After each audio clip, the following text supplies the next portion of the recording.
My name is Michel Gagnon. I'm Executive Director of Maison. It's a community agency that works with federal parolees that come out of the federal penitentiaries. By the way, people who are sentenced to federal penitentiaries are men who've been sentenced to jail for 2 years plus a day. So usually there are crimes a little more serious than the misdemeanors that send people to provincial prisons.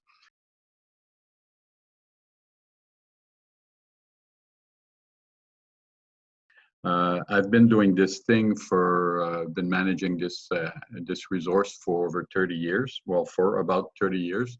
15 to 20 years ago, we noticed that the population in the penitentiary was aging quite fast. When I started the halfway house, the average age of people sent to the halfway house was 34 years old.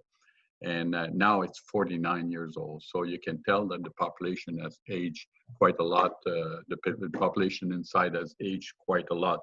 So we created a number of programs, including Service Oxygène, which is a discharge planning kind of programs to work with elderly inmates and parolees.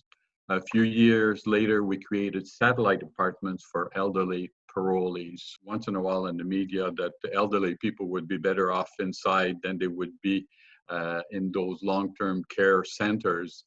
And we felt there was a need to respond to that. And our point of view is certainly not to say that there's not a critical situation in long-term healthcare centers.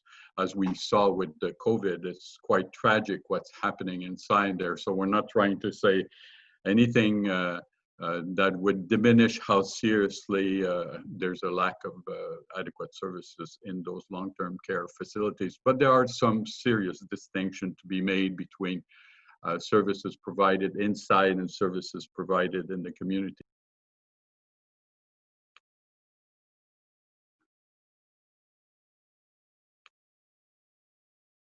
There's a lot to be said too about the facilities themselves. I mean, the penitentiaries were designed sometime 50, 70 years ago, and they were designed for younger people, men and women. So,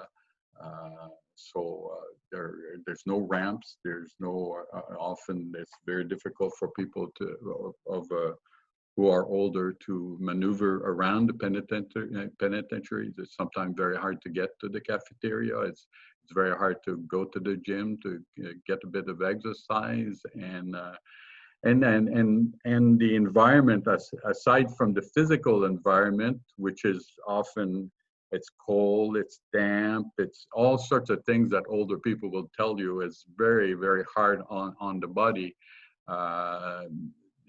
The services are, I mean, I'm certainly not going to say that the people in the penitentiary are not doing their best, but they're not there to help elderly people. They're there to kind of just provide the care that is required, but not past that. So often the needs of the elderly inmates people will be skeptical about, if you need more medication or if you need more services. So it's very minimal, and often you're not trusted when you speak about your needs because you're in the penitentiary. You're supposed to be a bad guy, and so it's very, very complicated.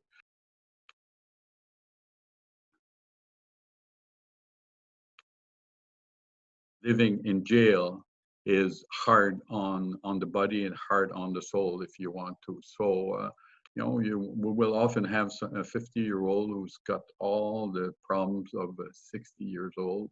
Plus, he will have lost a lot of his autonomy, because that's the first thing that happens when you're sent to jail. Your autonomy is taken away from you.